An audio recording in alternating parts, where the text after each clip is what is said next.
What's up guys, SkyKevin here, and today I wanted to talk about everything I learned in a recent siege I was a part of for New World during the closed beta. We'll go over the objectives, possible strategies, and my thoughts on the flow of battle itself. I'm always making more videos like this one on New World and other MMOs, so don't forget to subscribe if you'd like to see more.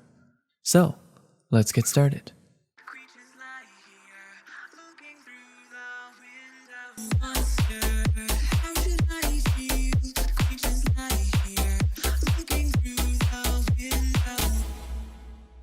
To begin, let's talk about sieges themselves. If you're unaware, a guild can declare war on enemy faction cities by doing the specific PvP missions in town enough times that they push the influence bar to a point where the territory is in conflict. At this point, there is a short window where the different companies can declare war. This war will take place the following day within a set time window specified by the defending faction. The fight itself is a 50v50 and done so in an instanced area which is gated off around the fort of that territory. Every player can sign up on the warboard in that town to participate in this event for either their own faction or as a mercenary for one of the other ones.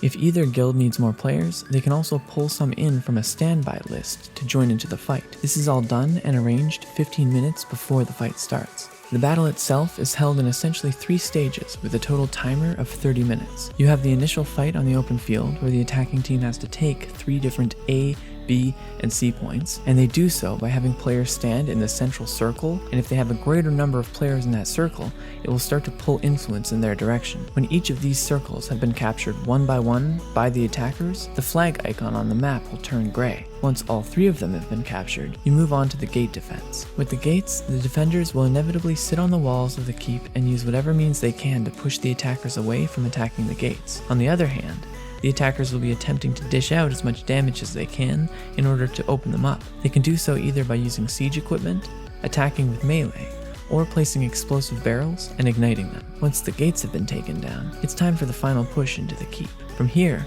there are captured points inside the center of the keep that must be defended. If they are taken, the battle is finished and the attackers will then capture the territory for their company and for their faction.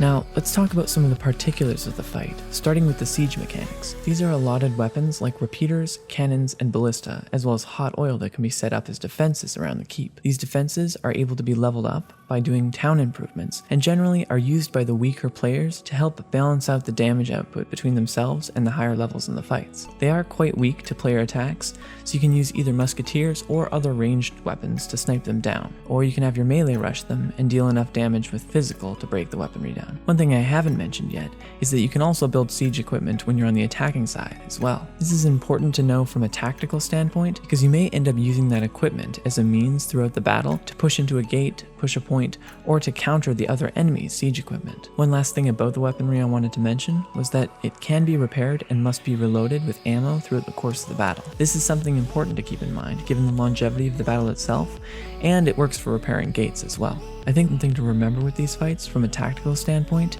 is never to have all your groups bunching up unless you're trying to crash the point on the attacker side in order to get that capture. Having more bodies on the point will help it tick down, but you want to make sure you don't get sucked into a murder ball where you'll perpetually be swinging into a crowd only to have them insta-heal to full at all times. It's much more beneficial to your team if you can hit the backline as well, and many of the skills in this game lend to the ability to go into an outnumbered fight with different passive bonuses. For instance, the hatchet has a 10% boost to damage for every player within 5 meters. The Great Axe gives lifesteal for every enemy that it hits. When you're in a large group of enemies by yourself, these types of weapons will actually give you a greater damage output than them, and at the same time benefits your team as you will not be adding to their damage output or lifesteal. In an ideal scenario, since you're split into 10 groups of 5, I would say it's best to split your team into categories of main objective defense, siege equipment, main objective offense, and anti-siege. Personally, if I was leading a fight here, I would allot a full 5-man squad to have the sole job of running around and destroying any siege equipment they can find from the enemy.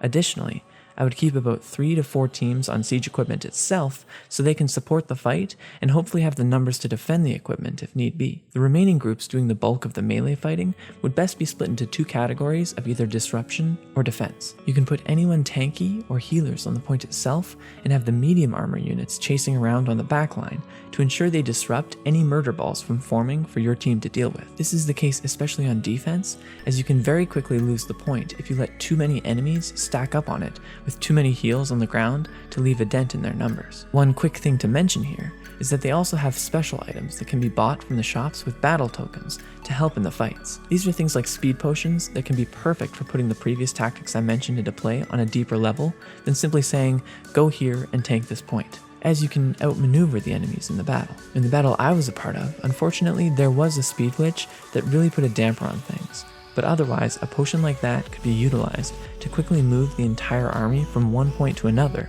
making it very difficult for the enemy leadership to react.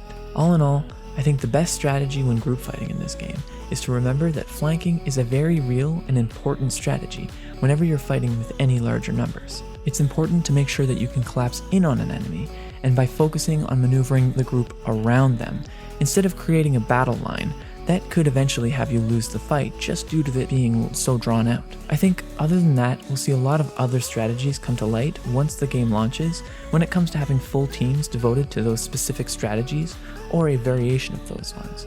So we'll have to wait and see. As I mentioned, the game is currently in closed beta, and as I'm making this video, there are things here that are definitely subject to change, not to mention the overall game and class meta changes as well. Suffice to say, the worst thing you can do in a siege is have fights that are not on the objective points. You always want to keep your main force centered around that area, but spread out enough that they're not going to be in this giant ball that's going to get absolutely crushed. Other than that, it was a lot of fun to play in the closed beta, and I'm looking forward to the full release of the game as well at the end of August. If you have any questions, I always go through and answer all of the comments down below, so don't forget to leave a comment and subscribe if you haven't already. That's it for today. Thanks for watching, and I'll see you next time.